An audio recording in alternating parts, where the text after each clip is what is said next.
I'm Lou Fogg. I'm the Operations and Comms Manager at Kids Hope. Nice to see you again. It's the beginning of Term 3, 2022, and we have got some fun for you today. We thought this time we might try for a football-themed activity, and so we're going to make footy-inspired catapults. I know that sounds pretty hard, but actually it's pretty easy. And a lot of the things that you'll need to make this will actually already be in your home. So let's have a look to see what we've got and what you'll need. Rightio. Now, some of the more crafty people might have a hot glue gun. If you don't, that's okay. You can just use your bog standard glue stick. Most kids will have this in their school pack, so you can steal one from your child or your grandchild or niece or nephew, otherwise readily available at the supermarket for $1 or $2. The other thing you'll need are some paints. If you don't have paints, that's okay too. You can use Sharpies or colouring in textures, those sorts of things. If you are going to do paints, obviously you're going to need the footy colours that you're after, and as you can see, I've gone for blue and white for a reasonably obvious a decision there. You'll also need some sort of palette. This is one that has been definitely pre-loved. You'll need just an average looking paintbrush and a little mixer here, just so that you can rinse out your colours between your primary and your second colour. Now that's for colouring, but what are you going to be colouring? You're going to be colouring these little paddle pop sticks. You remember those? Now you could eat a whole lot of paddle pop ice creams if you want to, but I highly recommend you don't do that. Just go to the reject shop or somewhere like that. You know those $2 shops that you can go to? They always have big packs of paddle pop sticks. This activity is one of very many that you can do. So if you do invest a couple of dollars into a packet of paddle pop sticks, you will definitely get bang for your buck. You'll also need a lid. So this just comes off a little water bottle. You could get one off like a little soda water bottle or anything like that, just your typical little plastic lid like that. You'll also need a bunch of elastic bands. I'm a bit of a greenie, so I tend to keep all these ones off all the packaging you get at the supermarket. You know, the ones that they wrap around your broccolini and those sorts of things. And so I keep all of those. What else have we got here? You can see here we have a bit of Play-Doh. Now this is going to be essential for when we want our goalposts to not fall over. So if you haven't got Play-Doh, then you can make some. It's pretty easy. If you Google that, it's basically just flour, water and salt. I recommend if you are going to make some that you have a bit of fun with it and make that into an activity as well. But I went for the easy way out, and that was to get some already made up. Now you'll also see over here that we have all these wonderful little goodies. And the reason why I have so many yummy goodies here is because this is not just fun. This is science. And so as you can see here, we've got these lovely little tubes. I went for a sports packet, and you can see here, these little tubes here look like footies. How cute are they? And this one here, yeah, actually, I'm not sure what that one was, but any which way, there's a whole bunch of little balls and things in here that you can practice catapulting. We've also gone for something really light. So you can see here, medium heavy, very light, chicken and a biscuit, or you can get those little fish biscuit type things. And then we've gone for licorice bullets. These are actually twists, but I was aiming for bullets. We got twists, we went extra big, as we always do. Anyhow, all of these little beauties, they're all gonna have a go at flying through the sky. And it's going to be an absolute hoot. I'm going to show you how to make this right now, and a little bit later on, you're going to see how it really works between me going for Geelong and Tim Smith going for Essendon. Boo! Anyhow, enough of that bad sportsmanship. Let's get started. I just so happened to have made one for Tim already. And this is the catapult that we're going to be making. And you can see here that I spent a bit of time colouring in my paddle pop sticks. I didn't do all of them, okay? So let's not go too crazy. It's basically just a bunch of paddle pop sticks tied together with some elastic bands, and then we glue the lid onto the actual catapult. And you can see if I hold this, it gets a bit of buzz a bit of vibration happening there. So that's what we're going to make. We're also going to make a set of goals. And what I'm going to do is I'm going to have one side is Essendon and the other side, which I'll show you how to make in a minute, is going to be Geelong. And then this is going to sit in the middle, and Tim and I are going to sit either side, and we're going to have a footy match. It's going to be a showdown, I can tell you. Okay, so let's get started. First things first, you need to colour your paddle pop sticks. Now, I'm not going to do the whole thing because as you can see, I've already done it, but I just want to show you how simple it is. We're going for the texture option because I don't want to get messy with the paints, and that's a simple way around that. I did, just to prove it, I did actually do paints. Look at that, look at those beautiful Geelong colours.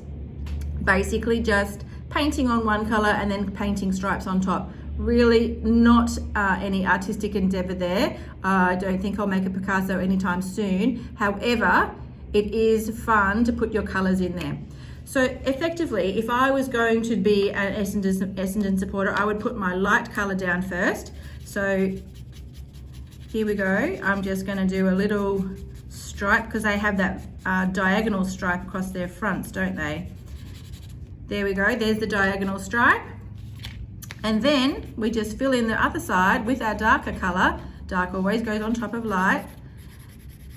Just like so, and I'm not going to be super neat because I really am just trying to show you how simple this is. Now the beauty about this exercise is that you get to do the crafty stuff with your young sporty dudes and dudettes.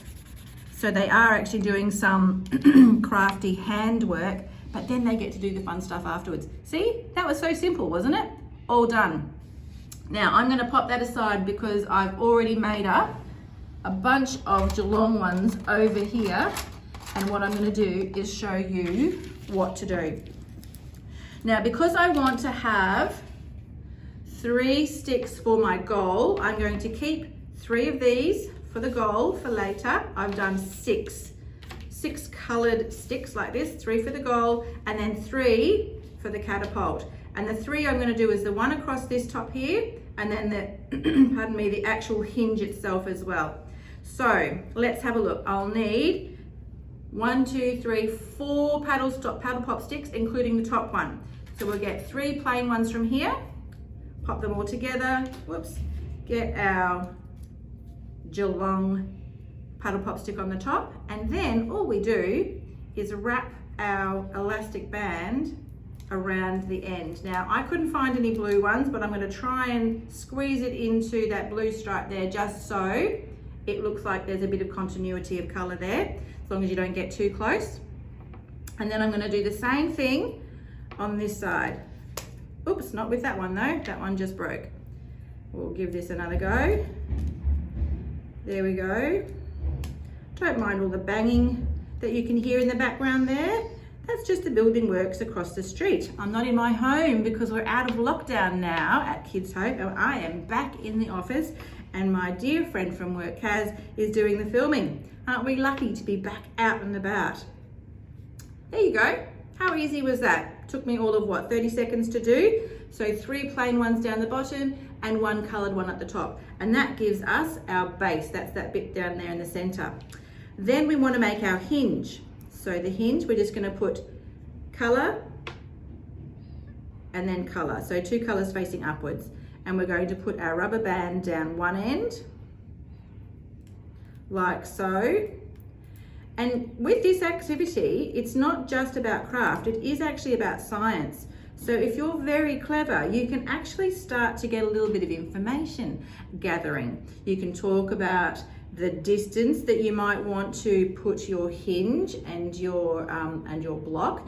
What happens when you put this further down here? What happens when you put it further up here? How far can your bounce go if you've got more space here versus less space here? And then once you're actually getting into the catapult, how is it going to help with weight versus the length of the hinge? Do you need more length for the heavier items, or do you need less? And so these are all really innocent questions, but they're science and they're hidden behind a whole lot of fun. Now let's get back to our craft. That's another thing that we're sneaking in. We're sneaking in craft for sporty kids who love things like this because they don't know they're doing craft when they're making footy catapults, do they? Okay, so we've done that. We've got our one end tied up with an elastic band. Now you need to make sure that you don't do both ends on this before you actually slide this on to your block. Here we go. Hold it open like that and then slide it over. And we want to push it down as much as we can without breaking it, obviously, so we get as much height here as possible. That gives us more boing for our buck. Now, if I hold this, you can see there's a bit of flick happening there. What I don't want to do though is have the whole thing slide out when I'm boinging, because I will be boinging a lot when I play with Tim later.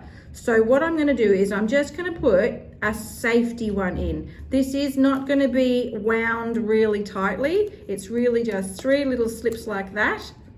Push, push, push, and then slide it down just so it holds it in place. You see that? It's just holding it in place. We don't want to squeeze it down too hard because we want to give this enough freedom to bounce around.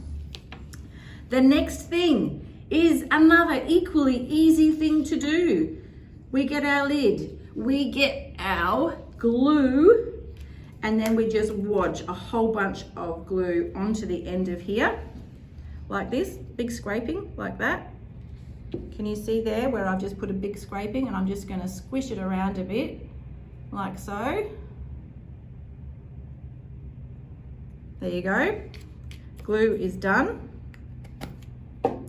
Now the trick here is you want to put this in a position so that you still have a bit of room to get your finger in later when we do our catapulting.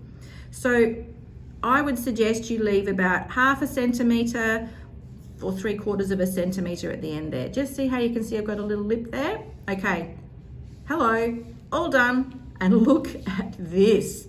We are going to have the best grand final catapult session later. We have the Cats, go Cats. We have Essendon.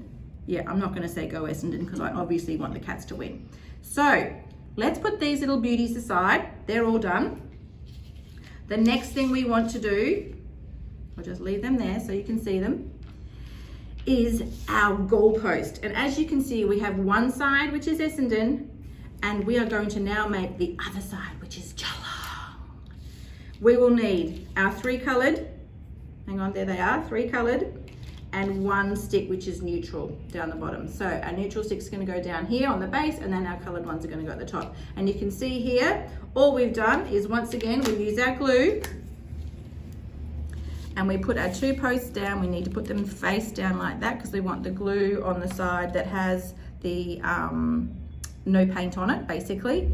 And what we're going to do is we're going to put a little bit of glue on here on the end of this paddle pop stick and the other end of this paddle pop stick, and then we'll just squidge that around a bit there, make sure it's well positioned. And all we do is we stick our 2 upward facing goalposts onto this horizontal goalpost like that, and we pop a little bit more glue on our base like so, maybe a little bit more.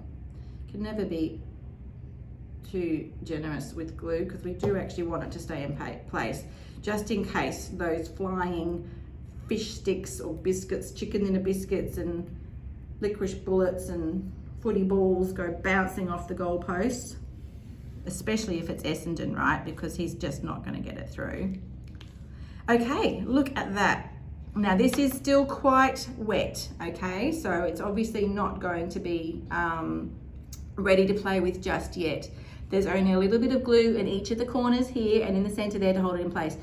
That now needs to sit for a little while. I would give that a good half an hour. So if you've got your mentor hour all mapped out, I would do the gluing at the beginning, right at the beginning, and then I would let it sit, go off, do something else, and then come back for the match. Now what I'm gonna do one extra little step. I'm going to pop a bit of extra glue onto my goalpost here, This one's already dry because I'd done that earlier. So I can be a little bit more rough with this one, but the other one we do have to be quite delicate with because we don't want it to fall apart in the process of us gluing it. All right, so now we have a well glued set of goalposts there. What I'm going to do is I'm going to take this little fella and I'm going to glue it to this. It might not be precise, and do you know what? That's okay. This is not Picasso at its best, but what we're doing is we're creating, one side is Essendon and the other side is Geelong. And what we're going to do is when that's all ready, we are going to get our Play-Doh and create a little mound like this. Nice squishy mound like that. Whoops, let's not destroy everything before we actually get to play. And then this little mound is going to sit in the center between Tim and I, and we're going to put our goalposts in like this. Oh, look at that, it's perfect. And we are going to play a grand final like you have never seen before. See you in a minute.